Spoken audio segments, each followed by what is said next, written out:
AskReddit-Professors of Reddit. Who was the dumbest student you ever had and what was so dumb about them? A student in my economics class started his final essay with this. We are all familiar with the country, Africa. Yet at the same time we know little about them. All we know is that it is hot there. African Americans live there and they are really poor. This begs the question, why is Africa that poor? It was just so jam-packed with stupid I had to stop grading for 24 hours.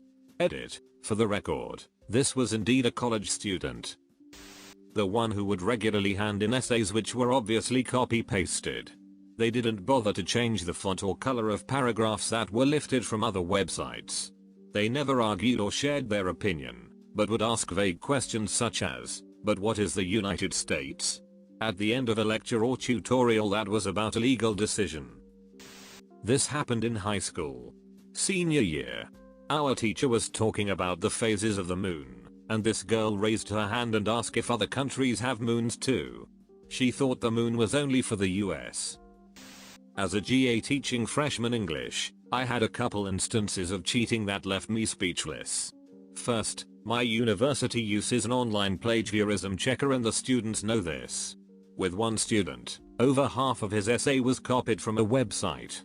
He looked genuinely shocked when I called him out on it, and then told me that his mother wrote the paper for him. I explained that his mother writing his paper was also cheating. Then he asked if he could get credit for the half that wasn't from a website. Another time, the students had to analyze a movie showing how it used the hero's journey as plot structure. This was an easy assignment seeing as how nearly every modern movie uses this structure. The student copied the Wikipedia summary of Aladdin word for word, and he denied doing it. He argued it was a coincidence that his entire essay was the exact same as Wikipedia's. Not a professor, but back when I was in high school, I was a library aide and I was walking into classrooms distributing some books, and I walked into a class with the professor in the middle of an angry lecture on plagiarism because one of the students turned in an essay that started with, "In my 25+ years of experience in this field."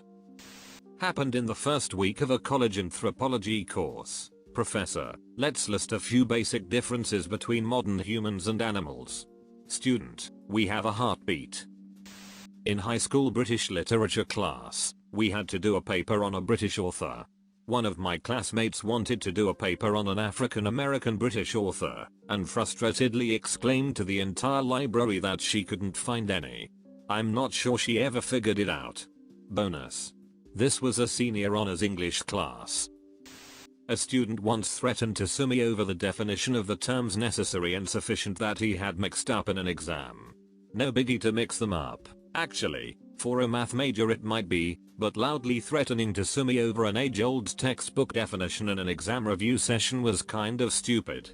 It did entertain all other students who were present.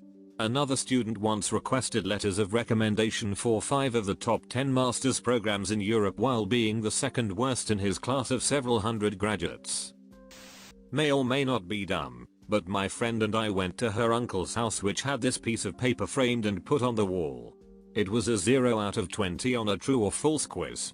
Her uncle was a professor and was just too impressed by such an achievement that he had to put it in his home. Less than 1 in a million chance of doing that with random answers. Odds are 1 in 1,048,576. That's an impressive level of dumb. One of my students told me he was going to be 21 when he graduated high school. I asked him why. He explained that he ages 2 years every year. He is 15 turning 16, so that is 2 years.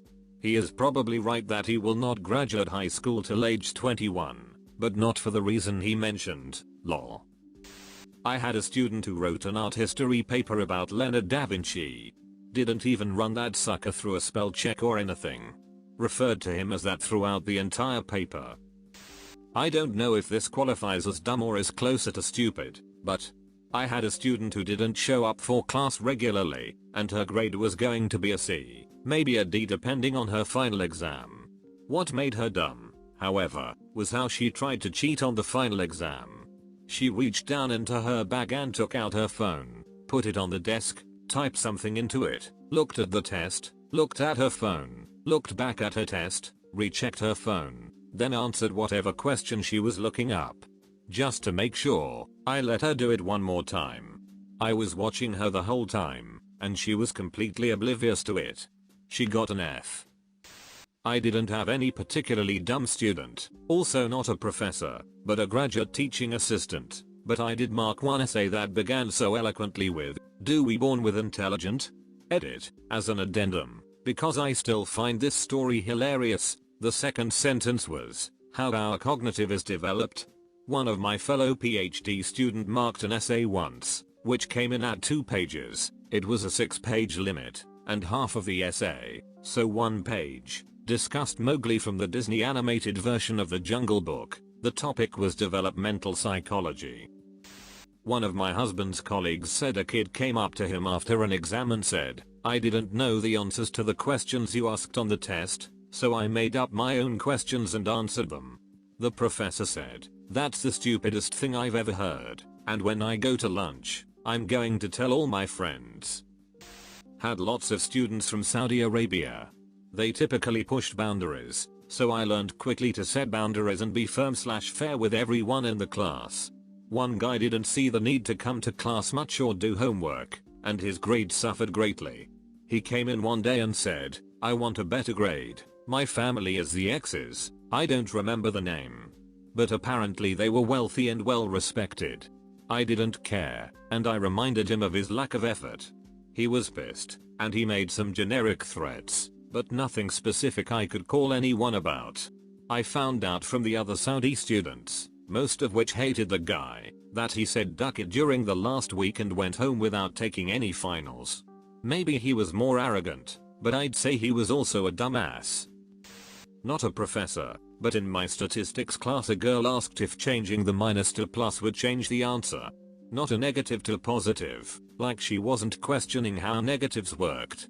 She sincerely wanted to know if changing from subtraction to addition would change the answer. To the professor's credit, she answered with a kind yes and only a slight pause. Actually one of the smarter kids in my class. Ethics, awareness of social norms, not so much. He sent me an email after the semester ended, asking if I'd mind telling my next semester class that his digital textbook was available for sale. Oh, and that it's a PDF, so if multiple people want it, he can sell them all copies. I responded that I admire his entrepreneurial spirit, but it probably wasn't a good idea to solicit his professor's help in starting a piracy-based book selling business.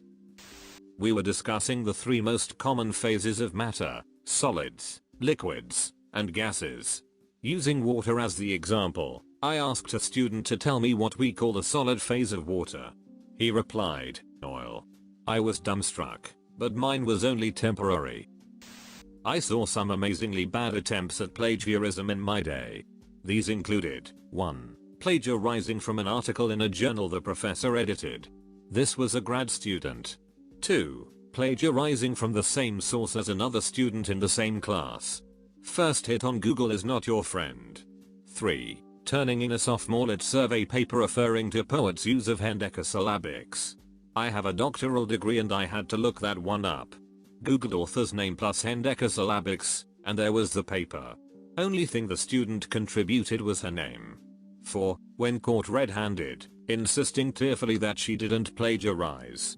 Her roommate wrote the paper for her, and her roommate was the dirty plagiarist.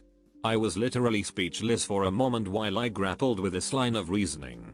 Bonus points, this was Mrs. Hendecasyllabics. I'm not the professor, but I did talk to her about this student at the time. I was taking an online class. Each week we had to answer in a discussion board, in our own words, about whatever the topic was. The answers were all public, to inspire discussion. I researched, took my time writing out the answers. Even though our name showed up, I still signed my name at the end of it. Usually an hour or 2 after I post my stuff, a classmate would post hers too. Without fail, she would copy and paste what I wrote and claimed it as her answer too. It was clear she never bothered to read it either, because she kept my name at the end of it. After seeing this happen over 2 weeks, I emailed our professor and voiced my complaint. She emailed me back and said it's already been noticed by her. The following week, that classmate was no longer on the class roster. I was always curious who would pay that kind of money just to steal answers and not bother to learn. She wasn't young either. We had profile pages. She was older than me by at least 20 years. Was just bizarre and dumb. I was a student in this class, but after an entire chapter of going over the Civil War in a history class, our teacher as a joke said, "So who won the Civil War?" A girl raised her hand and said, "The South," and he laughed until he realized she was serious, and she tried to defend it saying, "What? We still have slaves, right?" All she had to do to graduate was to show up to a seminar. I pointed out the importance of this as it was the last time this mandatory thing was being run, and the last chance for her, having missed earlier opportunities, and I wouldn't run the class next year. Got an email saying she had a dentist appointment and missed it. She failed, couldn't get her degree and had to come back 18 months later for it. I wouldn't say dumb, but definitely baffling and annoying. She had somehow gotten all the way to college still believing that weirdly and creepily exaggerated coy little girl flirting would get her what she wanted, including with female faculty. It was cringy to see in action, literally tilting her head to the side, playing with her hair, pivoting her leg back and forth mannerisms, combined with semi-childish speech patterns while glancing up through her eyelashes. Definitely, I'm only talking to this one in front of witnesses territory. She told me that she was reading and studying every night and still not making progress on tests and needed help. I explained how to make written study materials to help her absorb information better. She said she'd done that and reviewed the materials regularly, but still wasn't seeing results. Genuinely concerned and puzzled, I asked her to bring me her materials next class period and we'd go over them to make sure they were accurate and useful. She agreed. Next class period rolls around. She announces, with even more exaggerated mannerisms, that wouldn't you know it, she was so frustrated with her score on her last test, returned before our earlier conversation, that she'd thrown her study materials into the trash in a fit of anger, and they were all gone. Almost as if they had never existed. I looked her in the eye and said, "I think you should consider then, that self-discipline may be playing a role in your grades in my class." She huffed and pouted in outrage, and I never saw her again. What makes me sad is that clearly someone, almost certainly her family, had taught her that these behaviors worked. No one sticks to a behavior that strongly unless she has had success with it. History. Professor is talking about some expedition or something and mentions Antarctica, is standing in front of a world map. Girl raises her hand. Asks, "Excuse me, but where is Antarctica?" Professor stands there unable to answer for a few seconds, then raises his arm to the map and goes, "Right here," while running his hand under Antarctica and making exaggerated Vanna White motions. Girl goes, "Oh, okay." I was a little scared. More for the professor. He had that, "I am severely underpaid" expression. I teach a class on the history of psychology. When covering the chapter on behaviorism, and discussing the ideas of its founder, John Watson, who was a determinist, did not believe in free will, a student asked me in the middle of class that if he was a determinist, why did he advocate free will in the Sherlock Holmes book? I was really taken aback by that one. I had a student plagiarize on the final exam. It was a take-home, essay/short answer exam. They knew to cite any sources, and to put it in their own words. The kicker? This particularly bright bulb plagiarized me. The professor. She tried to pass off my words as her own. Boy. My sister is a French teacher, not a professor, so I'm not sure if this counts, but here goes. Everyone in the class had a fairly lengthy piece of French homework, and one student put the entire thing in Google Translate, but translated it to Spanish.